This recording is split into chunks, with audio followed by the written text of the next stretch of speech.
Alright, what's happening, y'all? It's your boy Rico from Street Scores coming with one of my two final mocks. Today we're doing a mock draft for how the Washington Commanders could have the best 2023 defense in the entire NFL. We just need a couple of pieces here and there and we're going off. Of course, I can see why a lot of people want to focus on offense, and in my most realistic draft is probably going to be very offense heavy, especially earlier in the draft. But if your strategy is we're just going to hold everybody to 15 points or less, and then Sam Howell and Eric Bieniemy and all of those weapons should be able to at the very least score more than 15 points per game, we should be able to win just 12 games off of that alone.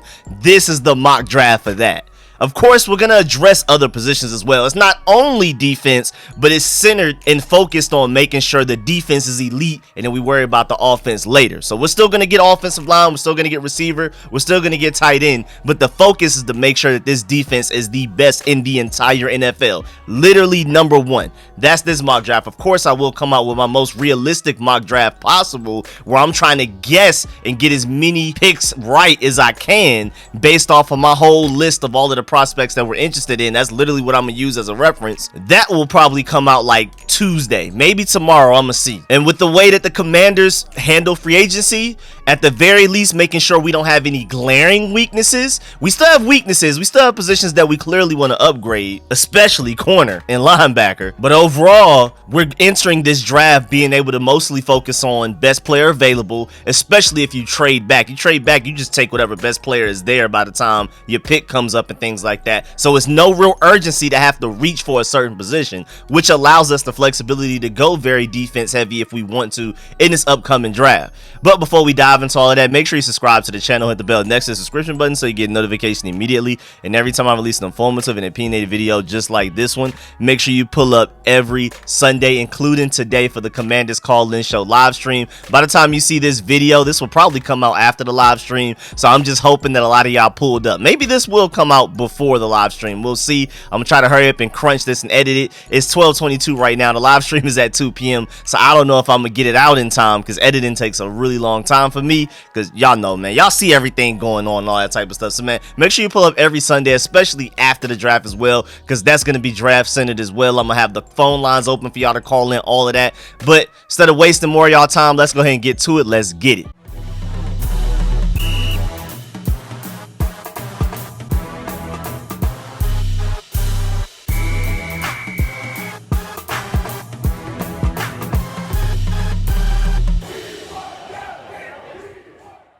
Alright, so first up, pick number 1, 16th overall. And honestly, I feel like if this guy doesn't fall to us in the first round, we're trading back. I feel like we like so many prospects and we're so cool with taking so many different guys that we're just ultimately going to trade back. Martin Mayhew even said that he loves trading back, basically in a really long way, in a very wordy way. He basically said that the Commanders love to trade back, at the very least from his experience, that trading back has helped a lot. And you can't argue against that. Trading back from the pick that we had last year to 16, which is ironically we have this year right now off rip, we ended up with Jahan Dotson, Brian Robinson, Sam Howell, and Cole Turner because we traded back. We originally wouldn't have had the picks to get those guys. We had to include like a 6th round pick in there as well, but I mean, that's ridiculous. And if that draft we traded back, and again, I felt like I wanted to take Kyle Hamilton and Jamison Williams with the pick that we had like right then and there. Don't trade back. And then we did it that draft. This draft, I'm even rooting for us to trade back. I even want to trade back unless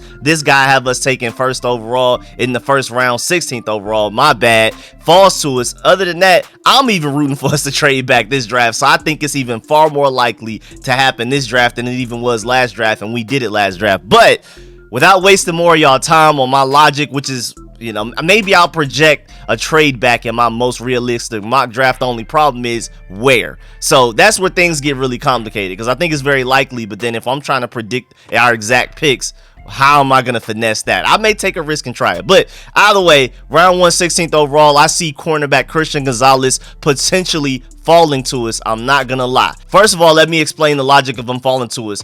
Arguably, Devon Witherspoon has the best tape of any DB in this draft class. If we're just talking pure tape, Christian Gonzalez, I love his traits, and he has great tape as well. And Christian Gonzalez, my biggest thing, somebody with that much length, that much speed, and most importantly, hips that smooth and great and fluid and footwork and all of that, you gotta take a chance. That's so scheme diverse just based off of that. You can figure everything else out after that. But I also feel like he's probably going to fall because he doesn't contribute much in the run game. He's relatively small, and that he's not the most willing tackler, whereas Devon Witherspoon is pretty small, but he shows a lot on tape that he's willing to make some crazy hits in the run game. He's the safest corner in this draft class easily. Scheme diverse and willing to make plays in the run game. Christian Gonzalez just comes with that.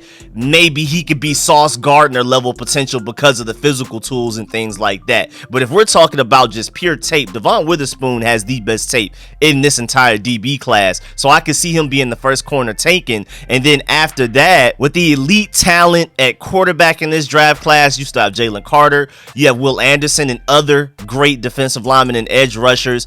I think the Falcons could possibly, very possibly, go corner in the first round, but maybe not. Detroit could very possibly go for corner in the first round, but maybe not.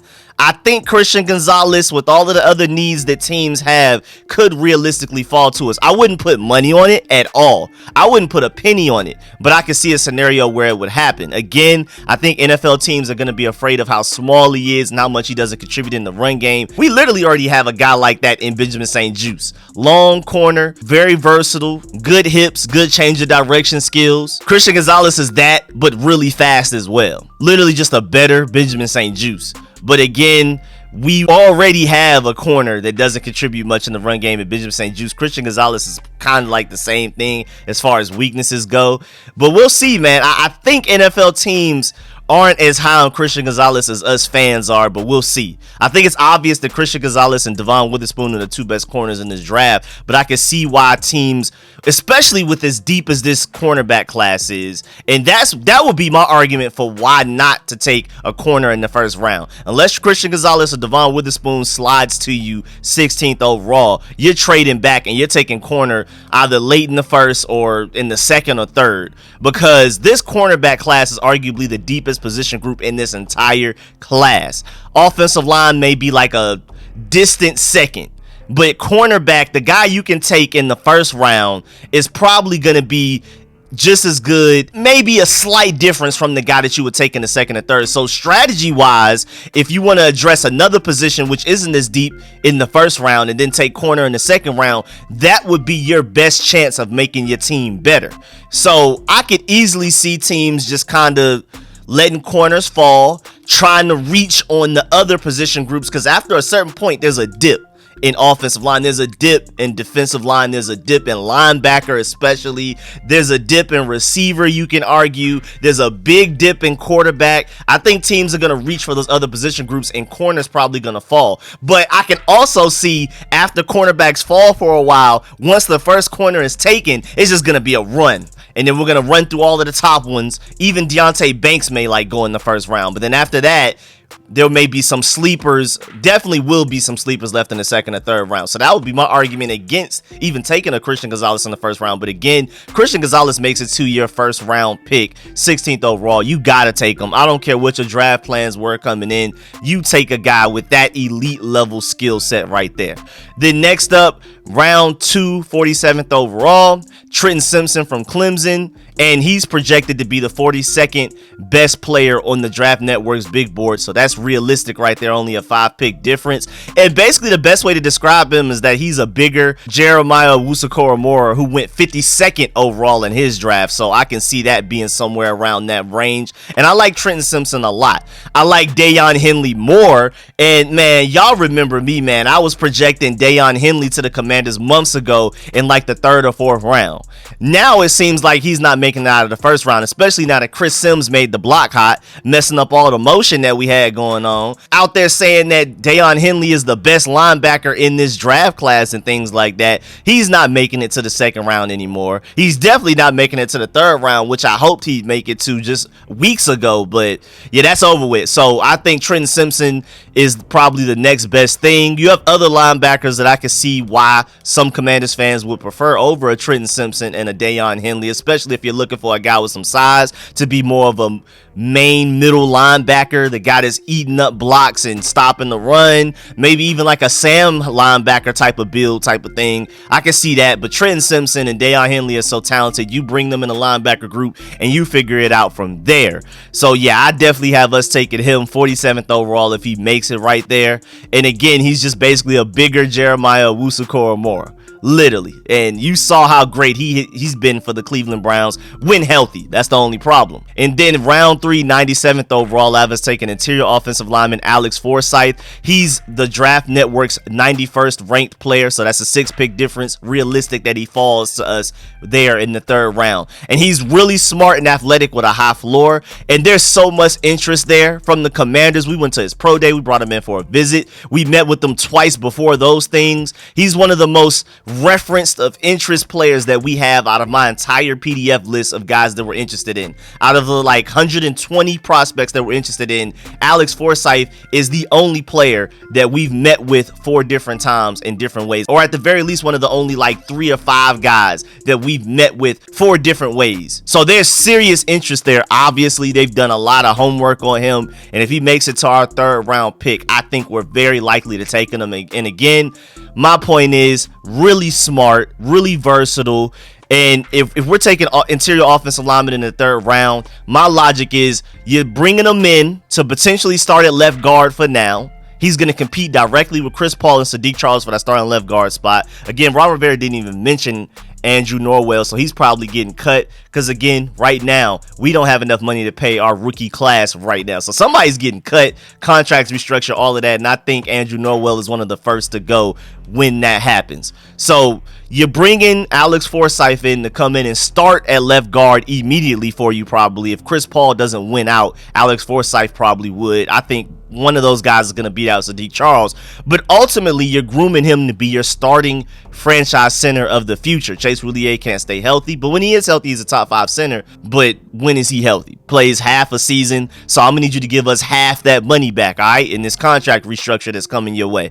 Then Tyler Larson, not as good as Chase Roulier, but just as hurt. And then Nick Gates, the guy that has been the healthiest most recently out of the guys, had the most traumatic injury between the 3 just over a year ago, ironically against us. So this center group has talent, has a lot of talent, but it's not very healthy. You know, I'm not willing to bank on all of these guys stay healthy for us. And we've seen as Commanders fan that we can run through 3 or 4 centers in one NFL season. We've seen that twice back-to-back years. So bringing Alex Forsyth is not far-fetched for him to potentially end up starting at center for us. And especially when Chris Paul becomes good enough to start at left guard, even if it's not literally week 1 like I believe Alex Forsyth is, eventually Chris Paul takes over at left guard, Alex Forsyth takes over as your starting center at some point in the season. I'm down for that. I think that's good right there. Then round 4, 117th overall, I have us taking right tackle Warren McClendon from Georgia. He's the 100th ranked player on the Draft Network's big board, so it's quite possible that he could make it to our 117th pick.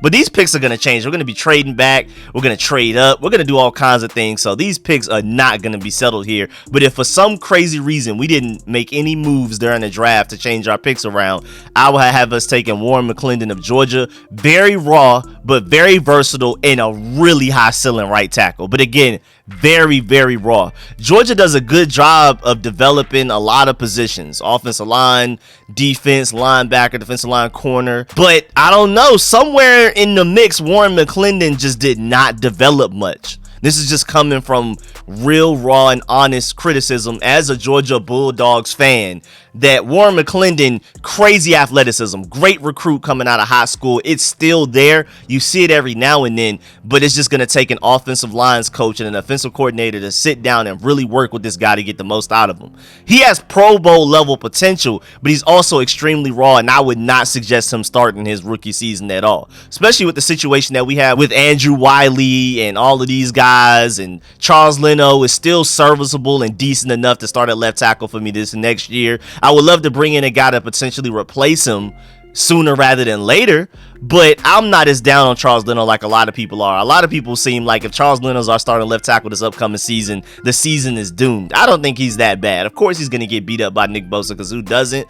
And again, the Kayvon Thibodeau thing was very alarming. That was probably the most alarming, like, Charles Leno, you got to do better moment in the entire season last year, at least game-wise. But overall, I think he's serviceable, so we'll be straight. So if you take Warren McClendon, you're developing him as a high-ceiling right tackle. Maybe at some point you let him sit for a year or two, get the work on with that crazy athleticism, man. Very raw, very high ceiling. He's just a big ball of clay that you can mold into a potential Pro Bowler. Left tackle, right tackle, whatever you want. Let him sit for a year or two, and then maybe you found your guy in the 4th round. And then round 5, 150th overall, Evans taking running back Zach Evans out of Ole Miss. He's the 93rd overall player in the Draft Network's big board, but he does come with a little bit of problems. That's the reason why us as a Georgia Bulldog fan, you know, I still remember him. He was the #1 running back coming out of high school, his draft class, and he was committed to us. He was already practicing with us. He was pretty much a part of the team. And then he had some issue. I forgot. It was something in like a hotel. I can't remember. It was something, but it was bad enough to where Kirby Smart was like, yeah, you're done here. You can go somewhere else. We don't care how talented you are. You're not going to be coming over here and causing trouble and ruining our program. I mean, we've already had our fair share of mistakes. And for Zach Evans to be so bad that even Kirby Smart would turn him down, lets you know there was something there. But I haven't heard anything about his problems since I believe he went to 2 different college teams. He's coming out of Ole Miss as a draft prospect. But, man, 5-star running back. Actually, he wasn't the #1 running back in his class. You know why? He was #2 only to behind Bijan Robinson. That's the level of talent that Zach Evans is. It was pretty much neck and neck, Zach Evans, Bijan Robinson. And with the troubles that he's had off the field, and for some reason, he just didn't develop in college. Bijan Robinson developed very nicely. Zach Evans still has all of that talent and athleticism sitting there.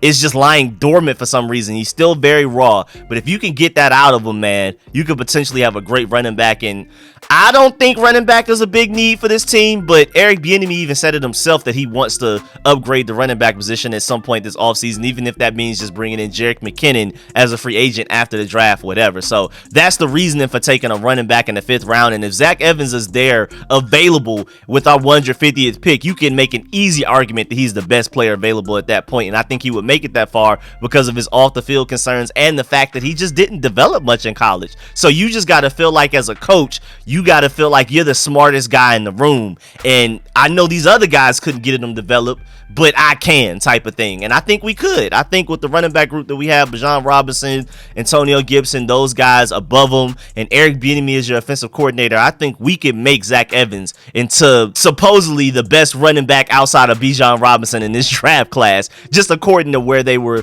ranked when they were being recruited out of high school. Then round 6, 192nd overall, of us taking tight end Payne Durham out of Purdue. He's the 184th overall player in the Draft Network's big board, 8-pick difference. So pretty realistic that he falls there. His name is still confusing to me. For some reason, I just feel like his name is supposed to be Durham Payne instead of Payne Durham, but that's probably because of Deron Payne. So it's probably his fault that his name confuses me. But he's a very high floor, but low ceiling, dual threat early contributor at tight end. Because, again, I love the ceiling of this tight end group. Absolutely love it. Armani Rogers, Curtis Hodges, Cole Turner. Armani Rogers everywhere. Can separate against NFL starting corners at tight end with as raw as he is. Didn't start playing the tight end position until the offseason that we picked him up as an undrafted free agent, like literally in his life. You know, Logan Thomas moved from quarterback to tight end at the NFL level, but at least he was a tight end in high school. Now, Armani Rogers was never a tight end in his life, never a wide receiver. He was a quarterback his entire life, I believe, until the offseason that we got him as an undrafted free agent at the East-West Shrine Bowl. Was his first time running routes in his life, and he's already where he's at. And then Eric Bieniemy as his offensive coordinator, the sky's the limit there. Cole Turner as a red zone threat. Once he gets everything together and stays healthy, we saw what he could do in training camp. And then Curtis Hodges at 6'8" and learning how to block better day by day. I love the ceiling of this tight end group. The problem is the floor. Is Logan Thomas going to be his 2021 self again? John Bates, I like his floor, but it just hasn't been enough lately, especially this past season. And then again, all of those guys that I'm hype about, we're not necessarily sure about their floors either. So if you bring in a Payne Durham who may be available this late in the draft, high floor, low ceiling, you know he can contribute as a dual threat tight end, kind of like a John Bates, Logan Thomas-ish guy from 2021. I think that would be pretty cool. I think we'd be straight. I would actually be pretty happy with that pick that late in the draft. You know, normally late in the draft, you're going for the guy with traits, the high ceiling guys that are raw, that honestly have higher round talents, like first, second, third round talents, but they're just raw. They play low level competition. That's usually my strategy late in the draft. But if Payne Durham is available, which is quite likely in the 6th round, go ahead and take him. Then round 6, 214th overall, Evans taking cornerback Lance Boykin from Coastal Carolina. He's the 219th ranked overall player according to Draft Network, so this is very realistic for him to make it to our second 6th round pick, and he's a very high ceiling versatile corner. He's the corner from the Combine video. I don't think y'all remember where Del Rio was really impressed with his drills. Like, he did some type of drill where he had to change directions, backpedal a whole bunch of stuff, and then the camera panned to Jack Del Rio. Jack Del Rio was like, okay, type of thing. So don't be surprised if we end up drafting Lance Boykin out of Coastal Carolina, because there's clear interest there from Jack Del Rio, but there may also be clear interest from other defensive coordinators and secondary coaches after what he looked like at the Combine. But again, very high ceiling, versatile cornerback. Still pretty raw, but you can see in those drills from the Combine that he's a ball of clay that you can work with and turn into a real contributor. I mean, I feel like at the very least he should be better than Cam Dantzler, who we signed. And again, he has a really high ceiling. You could probably, with the athleticism that he has, and on tape, he could do a little bit of both, play some zone, play some man, whatever you need him to do. And I think ultimately with that athleticism and that length, you can get him to play zone really well, basically groom him to be another Benjamin St-Juste. If you can get that in the 6th round, you're killing it, in my opinion. And then lastly, round 7, 234th overall, we have us taking wide receiver Jake Bobo out of UCLA. He's the 209th ranked player, so quite likely that he can end up being there. And simply put, he's a Cam Sims replacement, but I would say he's better coming out of UCLA than Cam Sims was coming out of Alabama. There's a reason Cam Sims wasn't an undrafted free agent, and there's a reason why I feel like Jake Bobo could even potentially go in the 6th round of this draft. Maybe somebody will reach and take him in the 5th. There's talent there. He's slow, but again, literally just take Cam Sims, and just basically add a little bit more contested catch, consistent hands at the very least. Now, Cam Sims is irreplaceable in special teams. We're going to miss him. We brought in Marcus Kemp from the Kansas City Chiefs to replace him, even though they kind of play different roles. Cam Sims is more of like a gunner, go down there and make a tackle on special teams coverage. Marcus Kemp is more of a great blocker on special teams returning side. But either way, we brought him in to kind of replace Cam Sims, same height, all of that. But Jake Bobo, if we're talking about on offense, Jake Bobo is the direct replacement and upgrade of what we had in Cam Sims, in my opinion. So, hey, man, if he's available with our final pick in the draft, you gotta take him. So much potential there. And all of our receivers are smaller guys. Again, excluding Marcus Kemp, I think the tallest receiver we have is 6'1". And so Curtis Samuel, Terry McLaurin, Jahan Dotson, love them. But if we can bring in a big guy after we just lost Cam Sims, and I think Eric Bieniemy would actually find a way to utilize a Cam Sims replacement in Jake Bobo, I think that would make a lot of sense for us. Again, love this receiving group, but we need some size. And you can argue we have that size in the tight end group, but you would still hope to have at least one wide receiver with that size. Jake Bobo can be that guy. But yeah, man, that's the end of this video. Please get in the comment section. Let me know how you feel about everything discussed in this video. Please leave a like in this video if you liked it, if you learned anything. Let me know how you feel about this mock draft. Very defense centered and focused. Again, how do you feel about the strategy of pursuing top defense in the NFL and figuring out offense afterwards? Again, what we did in free agency, picking up offense alignment and things like that, here left and right, adding depth. It's not like a huge need to where we got to reach on an offensive lineman in this draft, but I can see us still doing that. Forget it, man. Let's get that defense going, and all Sam Howell and Eric Bieniemy got to do with all of these weapons is just score at least 15 points per game, and we should at least make the playoffs. At the very least, and probably make some noise in the playoffs as well. So I'm really excited, man. Let me know how you feel about this mock draft. Put your mock drafts in the comment section as well. I will be reading those. I don't get a chance to reply to all of the comments, but I try to at the very least read all all of them. And I've just been really busy. I've been trying to make like 2-3 videos a day. So just give me some time. I'm trying to catch up on the comment section. But man, I appreciate all the support, man. Leave a like on this video if you liked it, if you learned anything. And as always, I appreciate all the support, man. Shouts out to all of my sponsors, especially my Pro Bowl sponsors whose name you see scrolling on the screen right now. I'm gonna catch y'all later. I'm out.